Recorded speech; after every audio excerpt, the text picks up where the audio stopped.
So last week after the conversation with Noah, of course, when the cameras go off is really when the other bulk of the conversation tends to happen.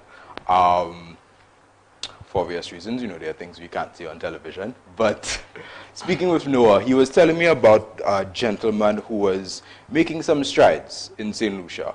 And I think that a positive male influence should be venerated more often.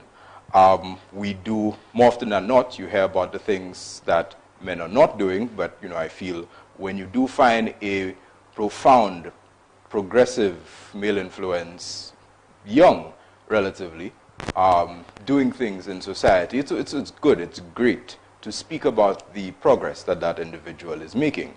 So we got to start speaking about the individual, and again, thank you, Noah, for linking me and connecting me to this individual who is today's guest. I'll introduce him in a little while. And I was just going through the work that he had been doing. He seemed like an interesting person, just somebody, when somebody introduces you to somebody, that person seems like somebody that would be worth talking to. But upon my own research, I found out a number of things that he had been doing. And I have a soft spot for educators, so that is something that I had to figure out for myself, upon researching this individual, and the many things that he has been doing, the purposes that he has been driving towards. I felt like he's a good person to talk to for myself, but more importantly for the audience, and I felt that the conversation that we would have would benefit many of us. He is a positive male influence, not an influencer, but he is in his own right. It would be great to have him on the show here today with us, to speak to you about some of the things that he has been doing. He is an educator, an author, and he's written 2 books. Both are self-published, and he believes that his mission is to help others find their purpose. So without further ado, I will introduce you to today's guest, Mr. Kevin Mathre. Thank you for coming on The Edge with us today. Kevin, greatly appreciated, greatly appreciate you making the time. I must say, Noah introduced us before we actually spoke, and then of course I went and do my Google and my YouTube and my Facebook and my LinkedIn. That's important. And yeah, man, I'm definitely proud of the things that you are doing.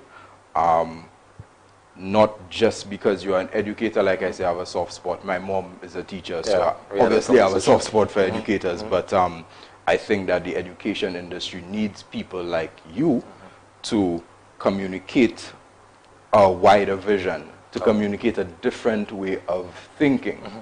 So I feel like that is important, and it comes. The episodes line up quite nicely. Okay. Because before Noah, I had Miss Joycelyn Eugene, who spoke about the importance of. She's the district coordinator, the head of the counselors for schools in St. Lucia. So it was very important to hear from her, and I felt like she had a lot to say that we needed to hear. She spoke about self-help, she spoke about self-love, she spoke about, the different challenges that children face, of course COVID and non-COVID, but how she deals with it, or how she instructs her counselors to deal with it. And that was a brilliant conversation. Then we had Noah Sees, who came and spoke about being positive, about what he felt was the right path in life for him. And now we have you here today, who self-published a book, 2 books. One is a children's book, one is a more adult-focused book. One is called Purpose-driven. Purpose-driven, and the children's one I was trying to remember. Giant Magical Pants. Giant Magical Pants. Kevin, tell me a little bit about what drove you to write these 2 books. Which one came first? What's the backstory and synopsis of each of them? All right. First of all, well, that was a very heavy introduction. I really do appreciate that. Well, I also like to thank you for agreeing to speak with me, and I think I think the work you're doing is a very wonderful thing, and I appreciate it. I pray and hope that you progress nicely and allow other individuals to have this free-spirited conversation. Well, that question, I always get that question when I tell persons about, well, when persons find out that I read a book, well, I wrote a book. I've been to 3 schools reading to students in District 5, and one of the first questions I always get, what inspired you to write the book? The story, the book started, I started writing the book long before. Which one came first? Purpose-driven. Purpose-driven. The meaning of life is found in the purpose to live. And the meaning of life is found in the purpose to live, basically. It came out from 3 reasons. My personal experience, what I saw happening around me, and the collective society, and how society, civilization, basically, how we build as a civilization, moving from the past civilizations to the more modern civilizations, and how each individual and each person fit inside of those civilizations to allow it to move forward. And my personal experience is like, I was an athlete playing basketball. I had an aim. I was very disciplined when I was playing basketball. I traveled, well, I mean, I don't want to account for my discipline on my own, but what it got me, I traveled to Cleveland to play basketball. I went to the Cleveland Cavaliers stands. I went to Miami, Pittsburgh. I went to the Windward Islands because I was very focused on that aim because I know what I wanted to do at the time. But when I lost that aim, when I lost a basketball scholarship, I lost that aim, I was like, but what am I doing? Like, there's nothing else that drives me. There's nothing else that pulls me forward. And I find myself taking part in different activities that I was not taking part in before when I had an aim that was valuable to me. And then I was like, but why? Like, that's not who you are. And when I look around, I'm looking at, but now you are widely accepted by your society because you're just aimlessly walking around, moving on. You would call that hedonistic drives. You would call that basically hedonistic drives. There's a thinker named Freud. He said human beings are moved by the will to pleasure. And Viktor Frankl said something akin to this. He said, he disagreed with Freud when he said, if you don't have a meaning in life, that's the only way you are moved by meaninglessness and basically hedonistic drives, pleasure principle. And I was reading that time I attended teachers college. I didn't know what I wanted to do. Because I had to do something, I said, okay, well, I was coaching basketball at the time because that's what I was playing. I went to teachers college, and I felt a lot of the profound thinkers that was talking about those things. I felt like there was something in it that I could have, it beaconed onto me, like, wow, like, those guys are really speaking about a lot of the things that I go through. One of my favorite psychologists, educational psychologists, Jean Piaget, Eric Erikson, I used to read a lot on those individuals because I was looking for something to help heal me because there was a point of meaninglessness in my own life. And when I look at that, I was like, wow, I spent at least 3 years writing the first book. 3 years putting ideas together, putting the fill up, trying to wrestle with a mode of being that I would find what is objective, not only to me, but what is objective to humanity, to human beings. What works cross-culturally, not just what works for my belief. And that's what the level of subjectivity is. It works for Phil, but it doesn't work for me. It works but it doesn't work for me. I know there is a part of the human condition that happens on that level of interpretation. But what I'm wrestling with is what is objective across all levels of analysis. If it happens in St. Lucia, it can happen in the person if they follow those principles, and what I'm looking for is principles. If it happens in St. Lucia, then if it happens in Trinidad, it doesn't have to be based on your culture and all those things. So I have appreciation for culture, I have appreciation for tradition, but what I'm looking for, basically my own, what I'm trying to wrestle with, you would say, is what's objective for all of us. And the example I would use to explain that properly, something like gravity. Like, I'm looking for principles like gravity. Like wherever you go, it doesn't matter what you believe in. You can believe in whatever traditional aims or whatever cultural aims, belief that you have. That's fine. But gravity works on you nevertheless. And I believe there's a mode of, and I can understand there's a mode of I'm trying to wrestle with a mode of being, and that will, where I can find that in itself. And one of the things that I found with reading was that all the books that I've read, they always articulate the fact having an aim in life is what will pull the human being forward. And there's this book I read, Stephen Covey, 7 Habits of Highly Effective People. Yes, and yes, one of the principles in there, he was saying to begin with an end in mind. That's what purpose is. That's what having an aim is. So if you aim valuably, you'll be able to formulate your sacrifices. You'll be able to know, oh, okay, that's what I want. So if you know what you want, you would know what you shouldn't do. So you specify yourself, you flush yourself out philosophically, mentally, emotionally, to get to that aim. And I think that's what drives human innovation and human development. So at the risk of sounding like a job interview, do you believe that you have found this purpose that you were looking for in life? The beautiful thing about that's the beautiful thing about it. When you say you have found the purpose, I always say to people, it's not something grandiose and big and going to try to stop world war and cancer. No, it's not that. Like being a good father is a valuable aim to attain at. Being a good school teacher, being a garbage man is something. So, but we need all those things in society. Society doesn't move without the things that we look down on. And I'm growing up. When I was growing up, something I found was so fascinating that farmers, like, I don't want to be a farmer. I want to be I was like, but that doesn't, to me, that the farmers bring food. That's not great enough.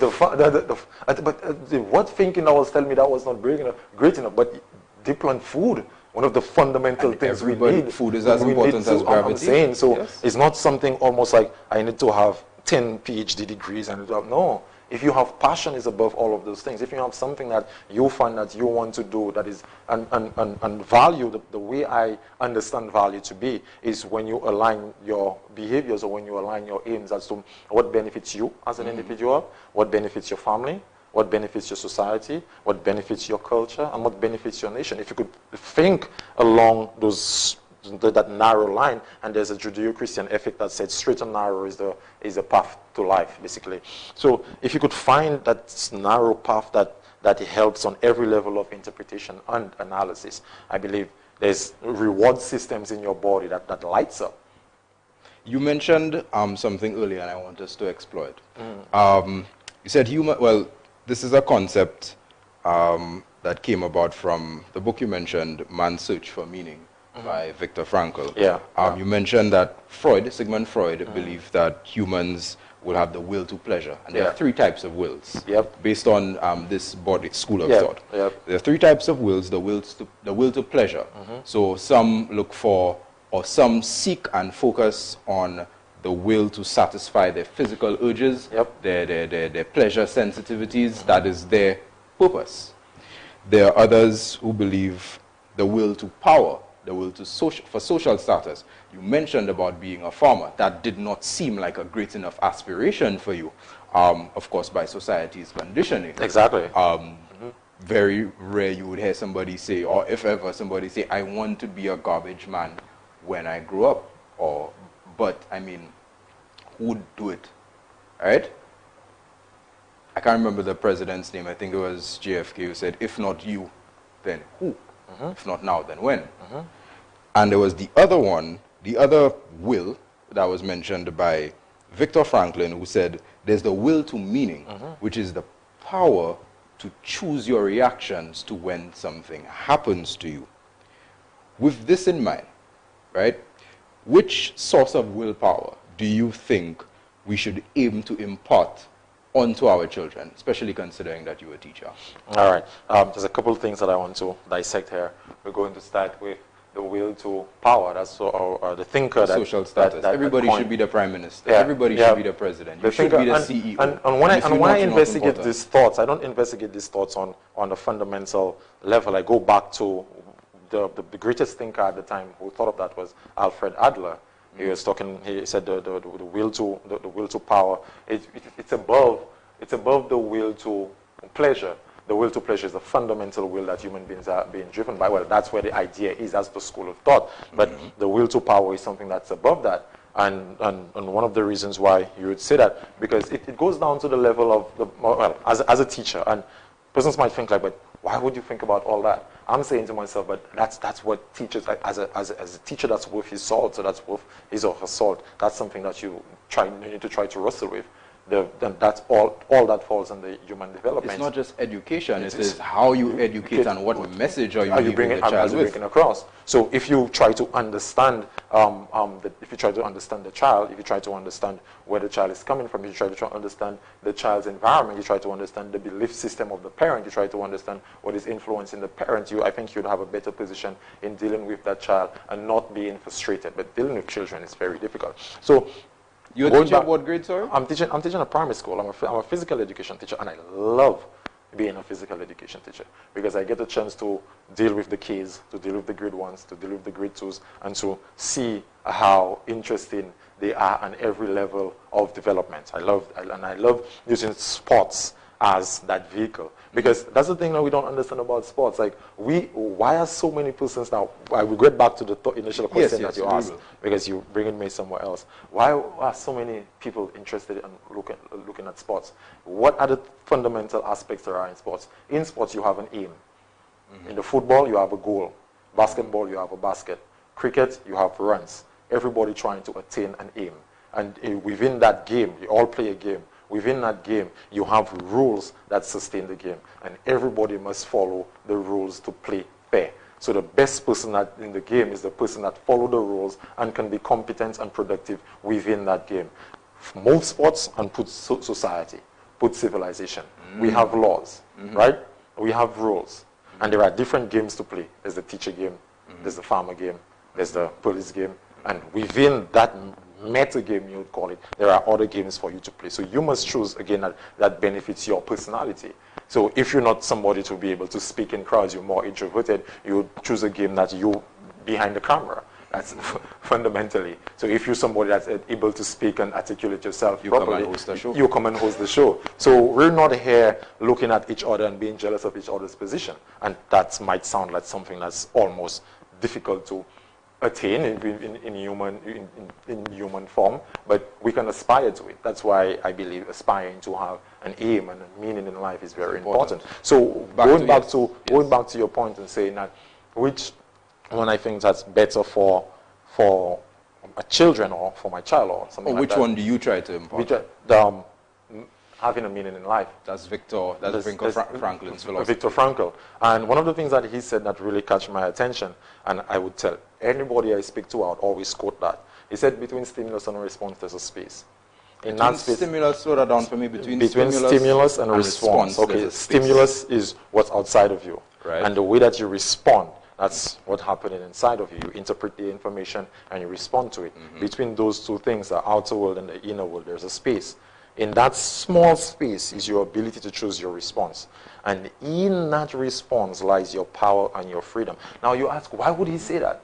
I read his book, Message for Meaning, like you alluded to, and I saw a lot of what he was speaking about was what happened to him in World War II. He was captured and he was by Adolf Hitler. And he was a Holocaust survivor. A Holocaust survivor. And he was given many accounts of what was happening.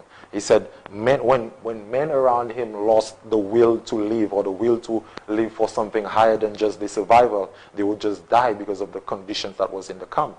And I was like, yeah, that was fascinating. And the reason why he stayed alive, because he had in his mind, because he was newly married and his wife was pregnant, and he could have keep that aim in his mind that he have to get out of the camp for him to take care of his family. And that was a singular motivation. Yeah, no matter what was happening outside of him, no matter what was happening around him. They used to have them walking in the snow to carry salt on a big field. Guys were just falling, losing their toes and all those things. And he kept that aim, he kept that valuable thing. And then he survived. He survived it. And that's when he came up with his theory of logotherapy. Basically, his practice, he was saying human beings need a meaning to live. We need something higher than just hedonistic pleasures. Because there's a reason why, and it's proven scientifically, that if you want food, you get food, your belly full. The desire for food has gone. If you want sex, you get sex, the desire for sex has gone. So what is it that you're doing now? You have to sit and wait for the desires to come back, for you to feel for food and for you to feel for that. So if that's all your mode of being is going to be like satisfying the flesh, the basic instincts, you live in what David Young would call the animalistic perspective. You live in the basic, you're just living as the body. And we live in a Judeo-Christian society, and Judeo-Christian terms say you have to let go of the old man. When you talk about let go of the old man, let go of the body and go towards a higher ideal. A higher ideal. All right. So let's take up in a nut.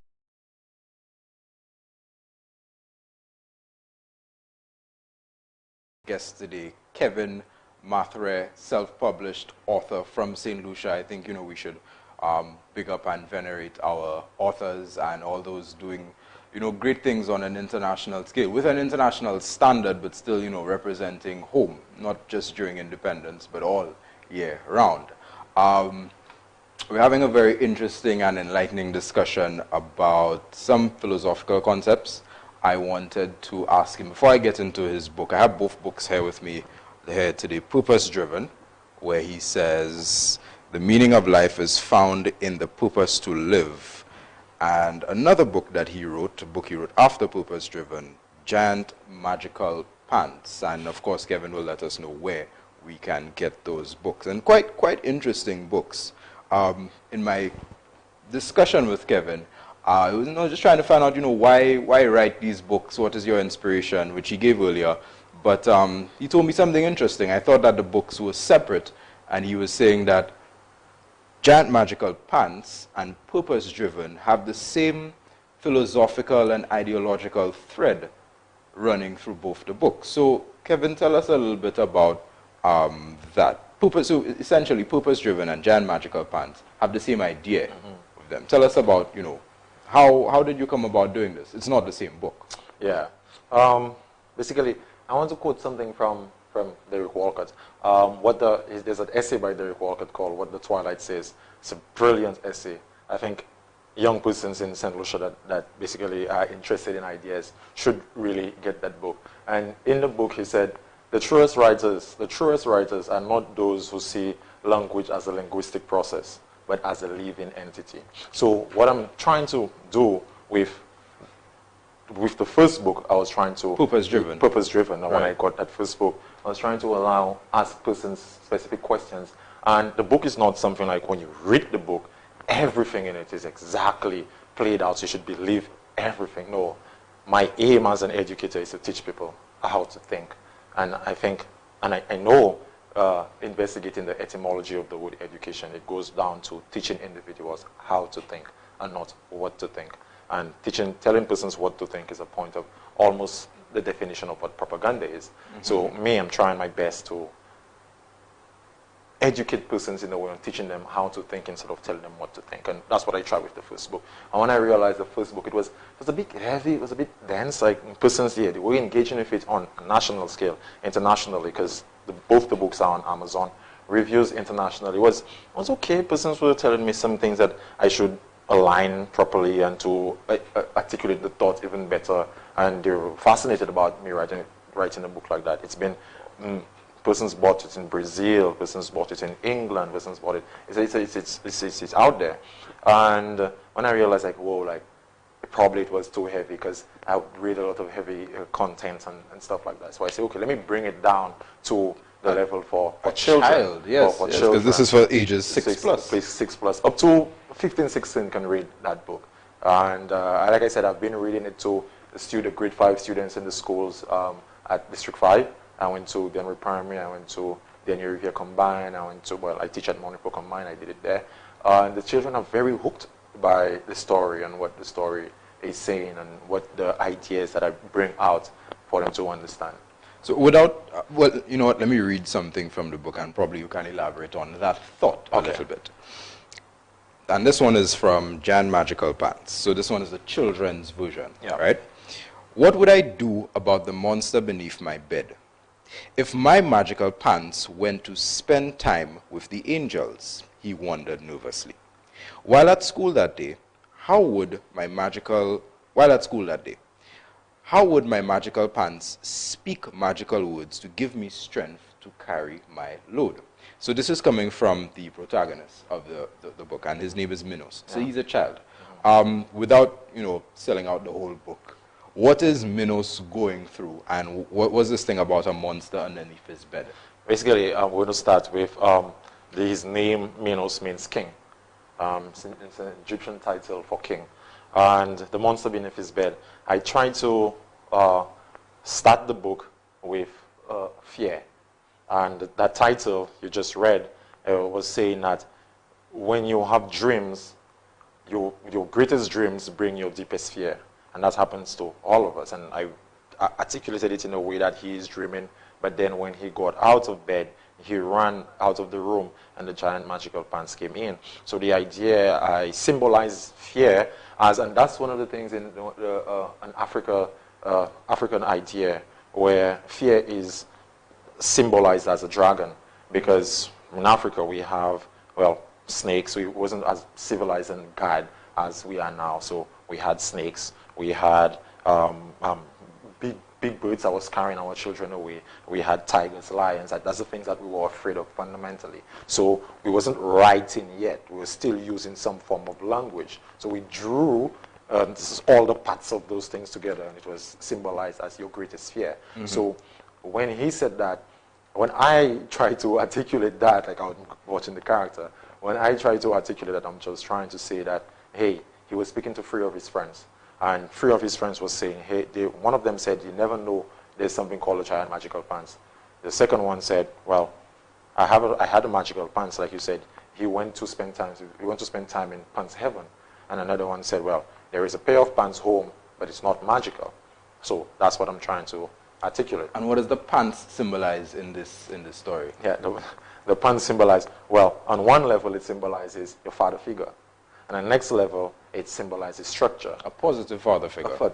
Then one level it symbolizes, and another level it symbolizes structure. So in a traditional thought is that the father figure is what imposed structure in the home. Mm-hmm. But then, and that's, I was writing it from that area because of my experience and because of what I see happening around me. A positive father figure, or father figure that has a consciousness of a father, because you can have a male in the home, but he doesn't have the consciousness of what it means to bring somebody up structurally. And like I said, one of my favorite psychologists, Jean Piaget, he said structure is important for cognitive development, and that's why I try to put the father, the giant magical pants, showing as a father figure. But you can have a giant magical pants in your teacher in the school. You can have your giant magical pants as somebody that imposes structure for you to live a good life. So your school teacher can do that. Your auntie can do that. Your mother can do that. Because we live in a society where a lot of our children are not given structure. The school process is structure. You go to school, you get on the bus, you reach the school, bell ring, you go in the class, you sit down, you go out for break at a specific time, you go back inside at a specific time, you go out for lunch at a specific time, and that is done every day for 5 days a week. So when they leave the school and they go home, probably the home doesn't have much structure. So you find they're a bit chaotic. With no structure, there is a lot of chaos. You don't know what to do, when to do, how to do, and why to do. So that's why you hear a lot of teachers saying, the school can do that much, but the home needs to be structured as well. So if you don't have the traditional perspective of structure, which is the father figure, the mother, it might be difficult for the mother to do because she has a lot of other things doing at the same time, but then somebody has to help to impose structure on the young child. And you're saying it does not necessarily have to be the father, but a father figure, positive father figure is necessary for development. What would you say to, I remember having this conversation with somebody, what would you say to the moms who don't get the necessary support from the one who is supposed to be the father figure, at least the first father figure in the child's life, and they have the mentality, I'm the child's mother and father. You hear that a lot when the man, when the father doesn't, without, no pun intended, when he doesn't pull up his own pants. Yeah. What would you say to that type of thinking? I can be, from the child's mother, I can be the mother and father. Now, first we have to be serious of the fact that you can never fully be.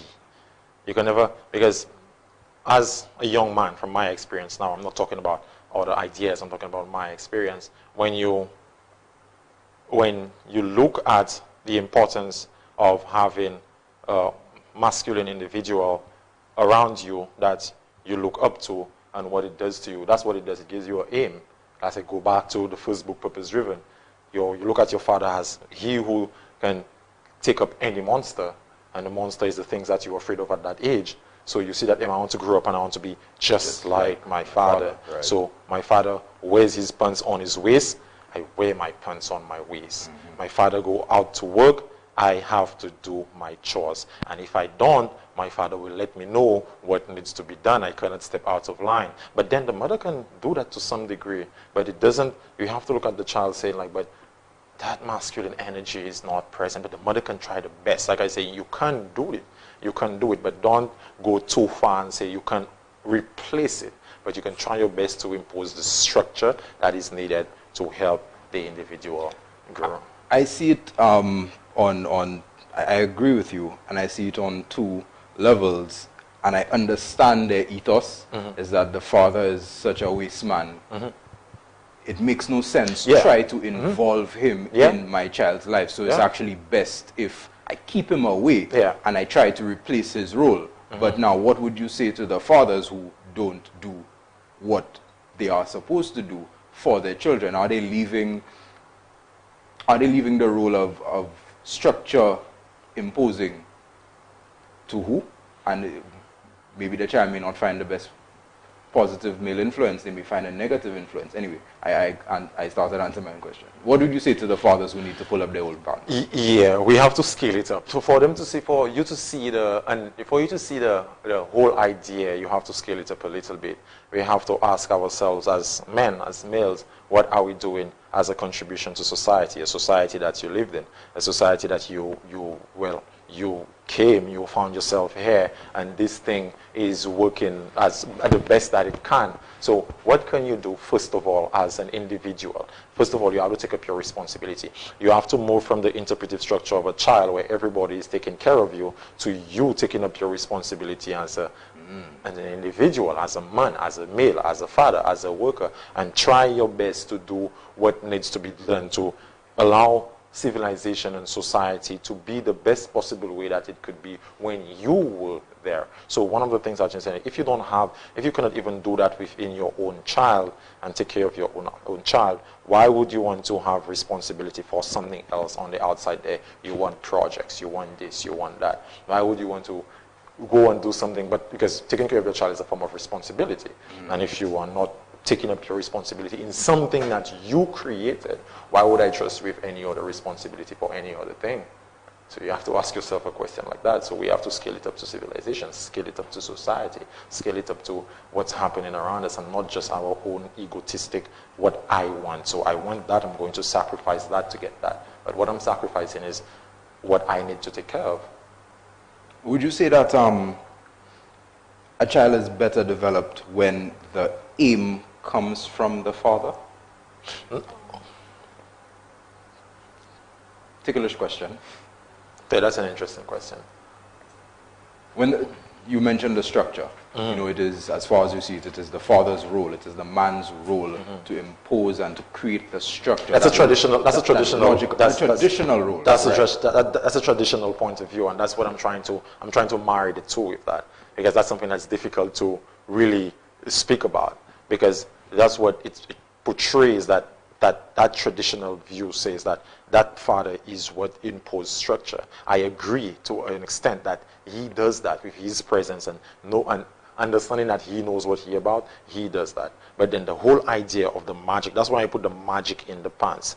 Somebody else, your uncle, can do that in the absence of your father. Because we have a lot of those things that are not there. We've been saying that for a very long time. The fatherless home is what causes the child. What's the solution? The solution is, okay, if the one that's supposed to impose structure or the effect of the father, what the father was supposed to do, and he's not there, how can we replace that effect? We can help out. We can help out in a societal level. And that's what I'm trying to do. I'm trying to do something called intervention through sports, a coaching thing, a coaching aspect after school. I bring some students after school and I teach them how to, it has a sports component. We play football, we play basketball, we play cricket. So in the whole scheme of things, they're not out there running in the society and just know its structure after school. I ask them, have you done your homework? They said, yes, I've done my homework. They come check me by my home early. I've just got from work. I have to rush home. So are you ready? Are you ready to go to the field? I said, have you done your homework? Have you swept have you done your chores? Have you done this? Have you done that? No, some saying yes. I say like, okay, go. Did you wash your clothes? Did you wash your school clothes? And then when I said after you finish that, then we go in the field and we have an hour of structured play. And that's what I'm trying that, because I understand theoretically that structure is important for the development of the child's psyche, the child's cognitive abilities. So I'm trying that to see if now if it has an effect in our cultural standard. You mentioned, sorry, not you, Viktor Frankl mentioned that you can find the meaning to life. And that's what this episode is about. Yeah. It's a very philosophical question. Yeah. I think a lot of us struggle with, how to find my purpose in life. A lot of us aim or saunter pointlessly through life without ever finding that. And then we just live day to day. Like you mentioned, go to school, attend to the bell, go to class, do what the teacher says. And that carries out for our adulthood. You go to work, or you even go as far as you get a degree, or you study this, or you master this. But is this what is your purpose? And are you very effective in that? And Viktor Frankl mentioned that you can find the meaning to life in 3 different ways. It is either through love, work, or suffering. Explain those 3 ways for me and what you see happening through each. All right, just to specify, and that's what I want to do. There are a lot of great concepts out there. Everybody can think of concepts and ideas, and what's most practical. So I'm trying to find out what's most conceptual, what you can conceptualize, and how to make that practical. That's what I'm trying to do. I'm not trying to stay in the philosophical landscape. I'm trying to say, okay, that's an idea. How can I embody that idea? How can I crystallize my symbol? How can I create a structure of knowledge that could be embodied, that I could act it out? So that's what I'm wrestling with. And purpose-driven is one of the principles that can move from idea in the thinking landscape to practicalizing and saying, okay, there's my aim. I will aim to that. And when I get to that point, I'm saying like, oh, okay, probably now. And that's where it becomes practical and tricky. So if you have that aim, you say, I'm going to be X, right? So the person you are right now is not the person that's going to attain X. You have to now become or develop yourself or get all the skills to get to X. But then you realize on the journey of getting to X, then, okay, something beacons onto you. So it moves. But then, was that a loss? No. There's a saying that goes, if you aim for the stars and you miss, you land in the sky. Yeah, if you aim to save $1 million and you didn't, but you still saved $800,000, did you lose?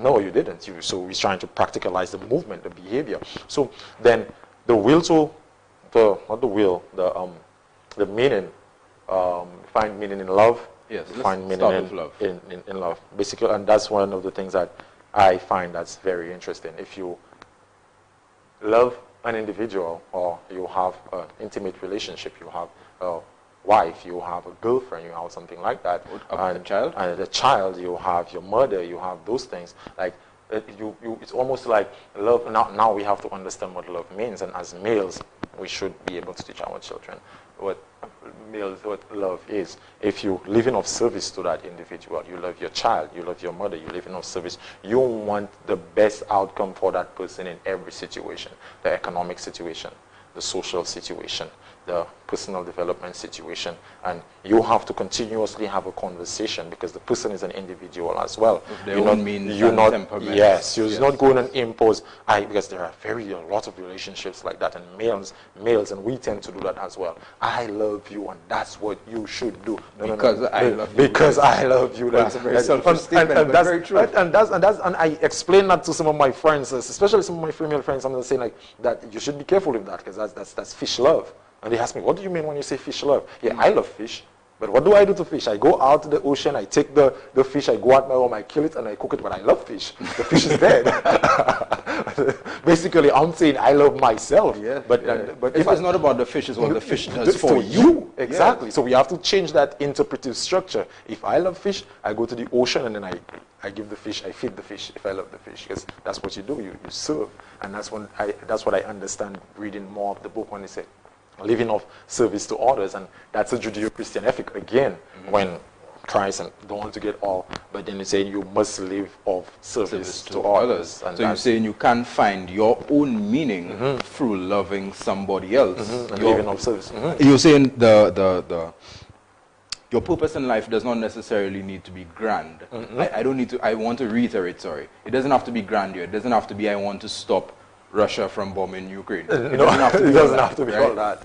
It just has to be something holistic, something humanitarian. So you can find your own purpose through loving somebody else. That's interesting. You mentioned the other concept is I can find my purpose through work. Yeah? Tell me a little bit about that concept now. Yeah, just to touch a little on, it doesn't have to be grandiose, and because if we look at it that way and we do all the little things in our life that should be done, who's to say some of the greatest atrocities in life wouldn't happen? That's something to think about. And that's something that we have to recognize and prepare for, not because I love this person. Let's use the example of a father-child relationship. You will spend that time, parent-child relationship. You would spend that time loving, creating an environment for that little individual to grow up. But that child does not necessarily go the way you envision. And then now you find yourself battling with them. Why won't you do this? Why won't you behave yourself? Right? Are you really saying, why won't you act according to the way that I want you to act? That's an interesting thing that I read about Carl Rogers. I tend to say I read a lot because I like to read. You're author, you should read. I like to read. So I don't want it to be bombarded like me saying I read a lot. Like I read Carl Rogers, and he was a clinical psychologist. And one of the things that he said, he said that you can bring you can bring the horse to the, and that's a wisdom, that's an old person thing. And when I saw that, I was like, but that's very interesting. Like, he's a psychologist and he's saying the same thing that the old people from, the older individuals from our civilization has been saying for years. You can bring the horse to the well, but you can't make it You couldn't make it drink. I have an advanced version to that. You can make it drink, but you can't make it like the drink. No, and true, and I have something similar to the same thing about that. So he's saying that if you take up a mode of being and what you want the person to do, you can be it by yourself. It's like if you want somebody, like a father wanting his son to read more, and the father is only watching TV. Really? You want him to watch TV, you want him to read, but all you do is watch TV?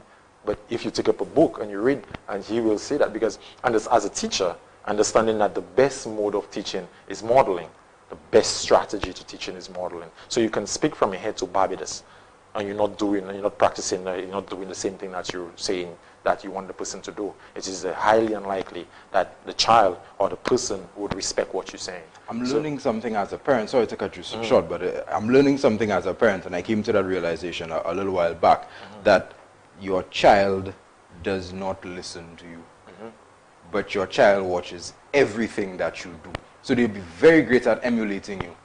So do what I say? No, I'm not going to do what you say. I'm going to do what you do. So I'm learning that as a father, and I'm seeing that, and I'm trying to reinforce that in my mind. Don't, say, that's great. But more importantly to say is to do. You find that in being a teacher. Yes. You're saying so the best mode of teaching is modeling. Being the change you want to see in the world somewhat. I want my students to be more articulate. I want my students to be able to think, and how do I get them to think? How do I get them to write? How do I get them to write? I have to get them to read. Wouldn't I do that? It's exactly, wouldn't I do that? If I want them to do that, why not do it? And show them that it's being done. I have a YouTube channel, and I'm doing book reviews. I did the book reviews just because a grade 4 class, they were learning how to do book reviews, and they found it a little challenging. I did the book reviews on my own just to show them, so he's doing the book reviews. Go and watch the book reviews on YouTube, and you could do the same thing. So a lot of my work as a teacher is not being done in the hours, the 8 to 3. It's just the personal lifestyle that you go about and emulate. And sometimes you can fall on the wayside. None of us are perfect human beings, but you try your best, I can say, wrestle with something.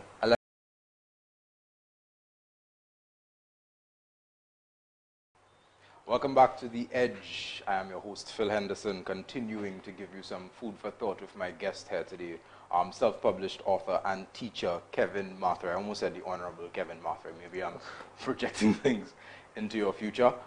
Interesting discussion about expressing oneself and the importance of a positive male figure in a child's life, his experiences as a teacher, as an educator, and some of the things he hopes to impart as an educator in St. Lucia. So I think we'll delve a little bit more into that sphere of things for the final part of the episode.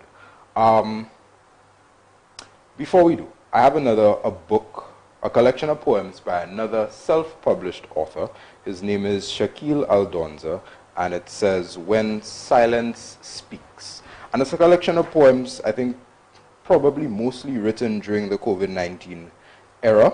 And I just like to see young St. Lucians doing things, expressing themselves, expressing their art and their craft that is beyond what our generation was taught. The younger upcoming generation have a different ethos. They're a little bit wiser. But our generation mostly was taught that, you had to be a teacher, nurse, policeman, doctor, lawyer. Otherwise, you're not important. Yeah. Otherwise, you don't serve society in a holistic way. And your whole thing with this book, Purpose Driven and the Giant Magical Pants, is how to develop a child to become a properly performing, or at least a properly contributing citizen back to the society. Not necessarily looking at what I could do for myself from my own job, but what could I do for my society? What could I contribute back to my family through this role that I have discovered for myself that I can fulfill. So that's why I wanted to articulate this other self-published author. And you could reach out to him. Apologies, I don't have his contact information, but you could, St. Lucia's a small place, you can find Shaquille Aldonza somewhere. Tell us about why it was important to you to express yourself as an author, and perhaps how you would encourage other young authors or other creatives to get into this field and express what they're holding within, Kevin. All right. When you asked that question, what came to mind was something from J.F. Kennedy when he said, "It's not what your country can do for you, but it's what, think about it like what you can do for your country." And that's a different interpretive structure. And when you mentioned poems, I remember something from Derek Walcott. I absolutely love reading Derek Walcott's poems. And he said something. He said that the love that resembles the love that resembles the broken vase is greater than the love that took its holistic symmetry for granted. And that's a powerful thing to consider. That's a powerful thing to think about. So when you're looking at the collective, when you look at society, when you look at yourself, when you look at your family, when you look at your culture, when you look at all those things, at some point in your development, and that's one of the things that we miss in sports and all those things, is go into that developmental process where you start thinking about what can I do to make things better. Because everybody have 100,000 complaints on how bad things are. You can find that anywhere you go, everybody can give you a great analysis on how bad things are, how bad that one not doing, how bad not. Have you ever sat at a table and find a conversation, okay, let's do this, let's do that, let's think about this in our own sphere of influence. In our own sphere of influence. Probably like I was saying to my friends at work yesterday, yeah, the war is on us. What are we thinking of doing? We're here complaining, blaming Russia, blaming Ukraine, blaming all that. I'm not saying we're talking about starting to plant. What if we need to start to plant food? We will not be able to get food from the supply chains. What are we going to do? We know there is a problem. Let's not be reactive. Proactive, yes. Let's be proactive. And that's almost the centralized part of what I'm trying to articulate in so many words. How did you come about writing? You said you took about 3 years to write the first book. Many would not be able to dedicate that amount of time and willpower to a singular project. But why did you think it was writing that would help you express and teach these ideas? That's a very interesting question. It's almost like it had nothing to do with me. it's almost like something just wanted to come out. Something just wanted to come out, and if I didn't bring it out, Lord knows. I get that. That's, I think that's the creative's plight. If you don't want that, that's for a whole other segment. Yeah, we'll have a part two. Well, you were telling me, how did you, was it divine intervention? You decided, you didn't grow up deciding, I'm going to be an author. It was basketball. That was the truth, basketball. Yes. Mm-hmm. And then you said that was taken away, and you were sort of aimless for a while, and then you discovered, you decided to do teaching, be a teacher. And through that, you perhaps found your love for imparting information. Why a primary school? That's like I said, it has nothing to do with me. I left for a while. I was looking for work. I tried the fire service. That didn't happen. I tried the police service. That didn't happen. And I was just taking on my own free time. I went down to the court and I just asked some, and just have some to what I'm doing now. I was about 18, 19 and just teaching students how to play basketball. And the ministry official, I think it was Clevis Joseph, one of them, they were passing by the court and they called me. They told me, like, what is it that, are you getting paid for that? Is that a program you want? I said, no, I'm just doing that on my own. He was like, okay, you take my number. He told me, okay, I'll give you a call or something like that. He gave me a call and I was getting paid at least $100 a Saturday for doing that. I'm like, oh wow, I'm doing something I love and I'm getting $100. That's fine. Way to go. And then afterwards, the student from the practice that I was having, because we mentioned it in the schools, and the student his father was almost like the PS or something like that at that time. And then every time he go home, he's talking about Mr. Marfer said, Mr. Marfer said, Mr. Marfer said, Coach Marfer. And then he came by, I saw a vehicle came by the court once. The person stood up and the person watched, and the person, I don't know the person from anywhere. That time I wasn't big on watching news and all those things, young boys. I don't know that person. And then afterwards I'm getting a call, well, there's a position wherever, to as a PE teacher. I was like, that has nothing to do with me. Then I got to the point, I got there and I said, like, well, that's nice. I feel good doing that. I feel good telling people about stuff. I feel nice talking about, even though they frustrate me 80% of the time. But I just went with it. And then afterwards, that's when I was still going for my journey into meaninglessness. I didn't know what I was about. I was just doing stuff because I know I have bills to pay. I got an opportunity to be a teacher. And I was still spiraling. What is it? What do I do? And then I just find like, but hey, but you're doing something nice. But you're here, why not advance in this field? And you like reading a lot. And then I decided to go to Teachers College. And when I went to Teachers College, it was a scary experience. And I always tell the students from my class, when I read the books too, I always tell them, one of the things that I was ashamed of the most was going to Teachers College. You ask me, why? Why? Yeah, why? Like, why? I mean, you get an opportunity, you get a scholarship, you get an opportunity. Why are you afraid? Why are you ashamed? Because where I came from, that was not something that was done. Like, that was something that was in, like, why are you going to college? Like, people, like, close, immediate surroundings didn't even, they believed that I was going to Teachers College, far less. So far less to me. So I was in the block with my friends and things or whatever, and then I'm getting to know I'm going to Teachers College and how much it take. And when I'm coming from school, I was so afraid I had to hide to run home because I don't want the fellas to see me going to Teachers College. Because I mean, I'm a G on the block. Why I go to Teachers College? That's not of you. That's not of me. Like I'm saying, like, but when I look at it properly, I said, like, but. And then I started reading those. I got to know about those thoughts, those thinkers at school and whatever. And I just beacon onto me. And I started reading the books. I started buying them on Amazon. And another book was saying, like, you're free to do what you want. Yes, you're free to choose. And I put that quote in the children's book from a favorite author of mine, Carl Jung. He said, "I'm not what happens to me. I am what I choose to become." I said, that's powerful. So you tell me I can choose anything? And I mean, it's interesting how all these great authors and thinkers and philosophers. We have to stand on the shoulders of great men, and I feel that's important. We need to stand on, because I'm saying there's something called vicarious learning. You learn vicariously through other person's mistakes, but there are other persons that studied topics for like 20 years. And they wrote it down. I don't have to make the mistakes. Just buy the book. I think you said, or you quoted somewhere that a book is a gift that can be opened over and over. And to your thought about I am not what happens to me, I am what I choose to become. Shakespeare had a similar line, or at least I interpreted that way. I think it was in Hamlet where he said, Lord, we know who we are, but we know not who we may be. Sure. And I felt like Sure. that's very similar. Similar. So I thought that quite interesting. What I want to ask you, Kevin, is why do you think it is important to express yourself creatively for a young person? I think it's important. I think, and that's something I'm currently wrestling with, because I'm not yet I'm still young. I have a lot to learn. You are a self-published author. I have a lot to learn still. I'm 30 years old, and I'm saying that I try my best to act out what I understand.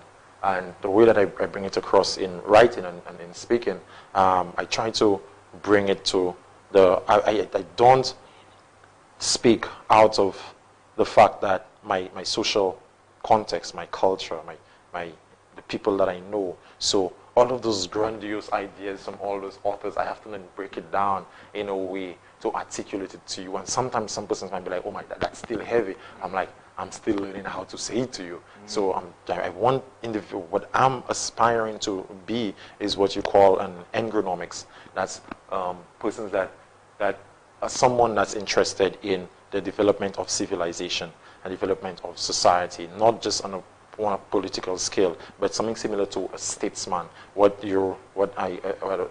I'm interested in is developing the individual, one individual at a time, understanding what the individual is at a time, so that the individual now can have a good relationship with the collective, with society, because we need that. We have a lot of we are divided very much between the on every front we're divided. And at some point, I think the only way we can end that is to wrestle with what's objectively true. I appreciate the fact that we have our subjective experiences, yes, but is there a mode of being that's subjective? Is there something that's true for all of us? So that's why I'm trying to articulate it that way. So and I believe that's where the creative flow comes from. I believe all of us have a creative flow. I believe all of us are intelligent. I believe all of us have that source of energy called life. Whatever you want to call it, all of us. There is something that all of us have. And it's not subjective. It's objective. So I'm trying to articulate that, to have persons to, I don't want you to follow what I say. I want you to think about it. And that's my philosophy it's not my philosophy of education. I'm taking what education is for myself.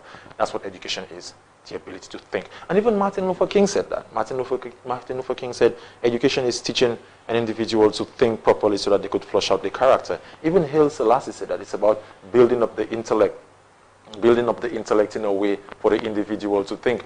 Einstein said that. Einstein said, and the direct quote, Einstein said, education is not teaching an individual about facts. Education is teaching somebody how to think. And you can pull that up. Just use Google and that's what Selassie said about education, what Martin Luther King said about education, what Einstein said about education, and all of them telling you education is teaching the individual how to think. So if those great men of renown of old time can tell you education is about teaching people how to think, who am I to go against that? Interesting that you brought Selassie up. One of my favorite quotes from him, and anybody who has dealt with me on a professional level outside of the show has seen this at the bottom of every one of the emails that I've ever sent. I don't know if they read it, but it's not even for them, it's for me. And it's a quote by Selassie was giving to a university at the time, speaking on the importance of education. And it is my all-time favorite quote.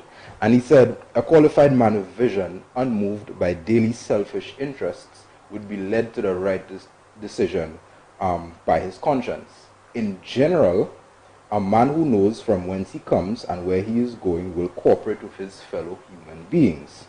He will not be satisfied by merely doing his ordinary duties, which is what we were speaking about.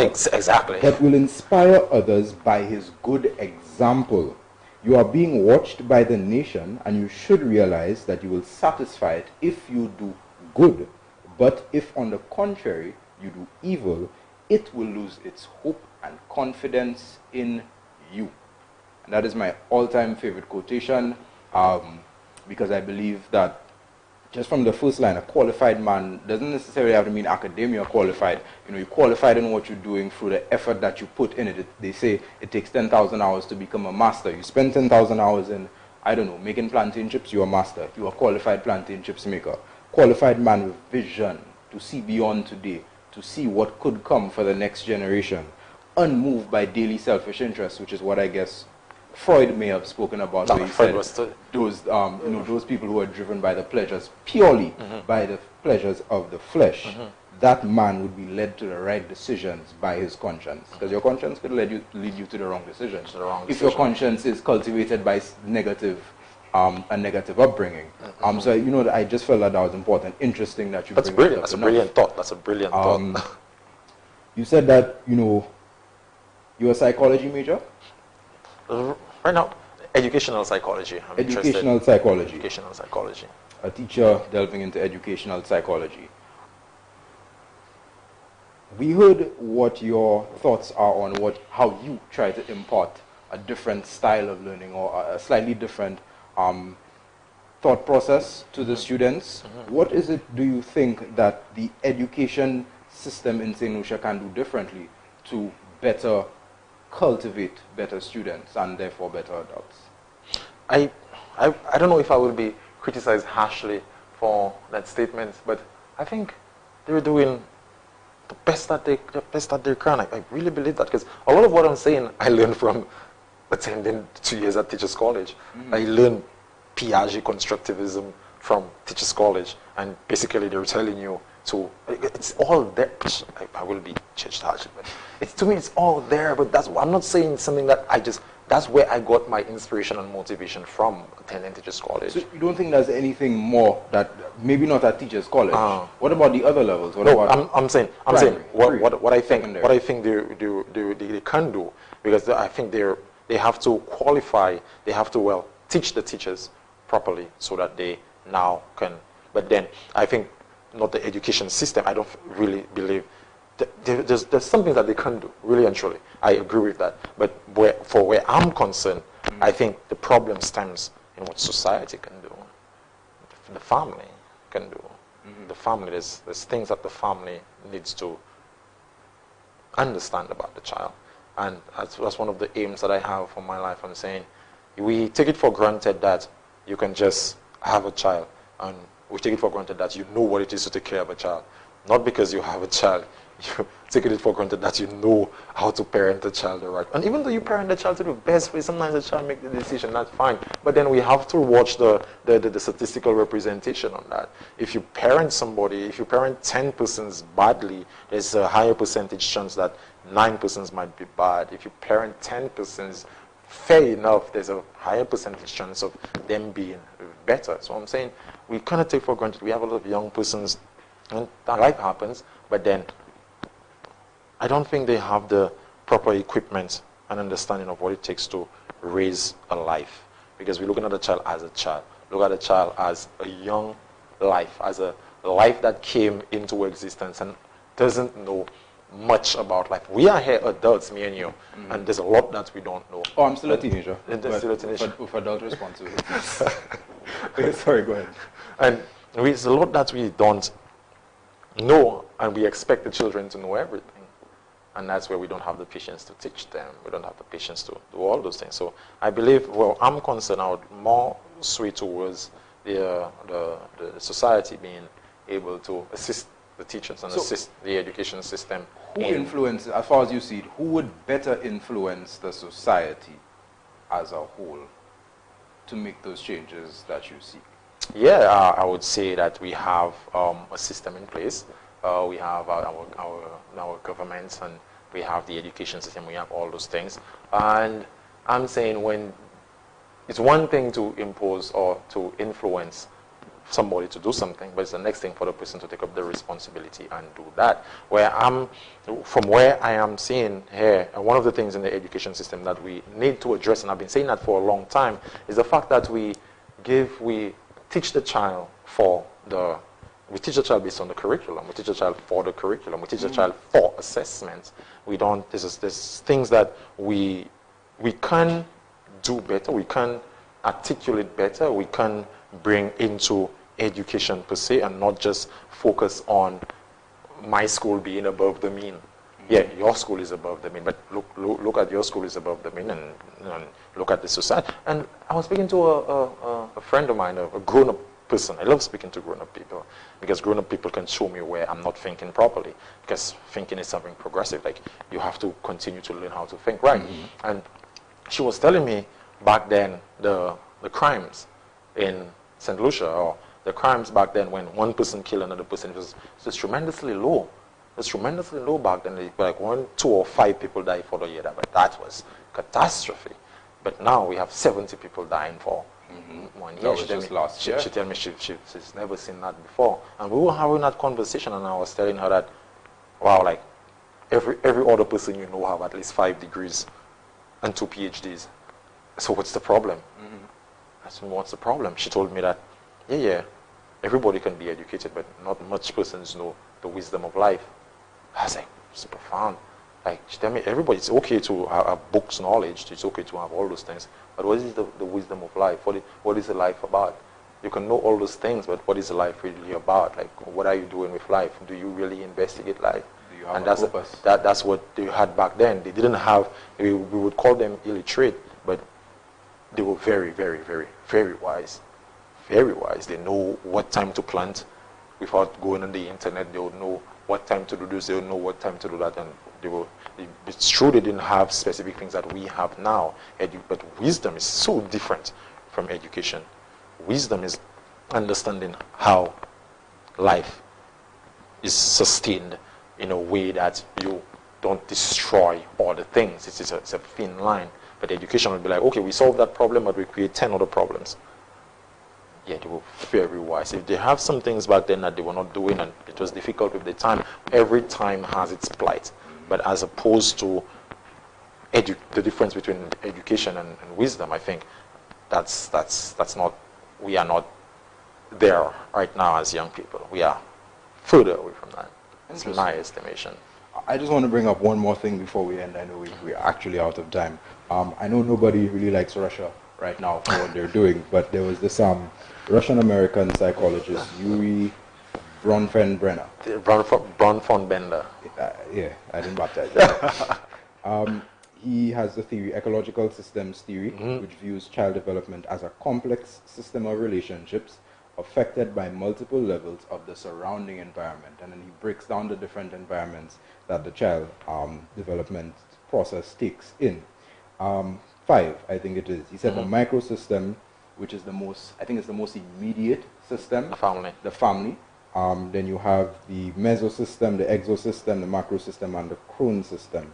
The microsystem, of course, being the most influential. Tell me a little bit about that theory. I've heard you're interested in it.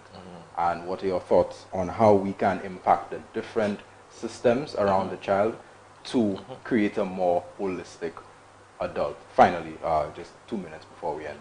All right. On that point, Miles Monroe. I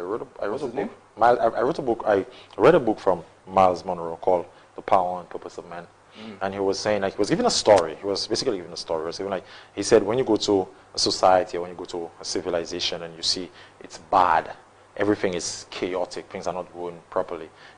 First you go to the government, and then you go to the government, you go down the chains, then the government will tell you, go to the community. When you go to the community to see what, you go on the ground to see what's happening. Then when you reach in the community, the man in the community, the person in the community will tell you, go to the family. And then when you go to the home, you go to the family. Then you go to the family will now tell you, well, okay, what's happening in the family? The family, the mother, you have to now go to the child, right?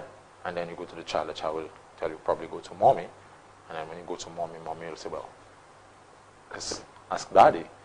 So one of the things that he was trying to allude to, that is the leadership. The leadership in positions, individuals in the position of leadership it's very necessary to have well-oriented individuals in the position of leadership. And if you don't have well-oriented individuals in the position of leadership, whether it's in the home, whether it's in the family, because human life exists on on multiple levels of analysis, like you were saying. We exist culturally, we exist, and all those levels have persons in charge of something in that level. That's how our society is created. So if you have persons in the proper leadership position, things would not be a utopia perfect, but things would be a lot better than being in a chaotic state, almost like what you see in the world in right now. Canada, Russia. Ukraine, Russia, this right now. So one of the greatest positions of leadership that we have to respect as men, women, children, the human race is the position of leadership that God holds. Nobody should take that away. And if that is taken away, the substructure of existence, look at the world. Falls apart. I like that. That's quite profound and interesting, as are your books. Thank you very much for that very insightful, enlightening, conscious, and positive conversation, Kevin. I really appreciate it, and I'm sure the audience appreciates it as well.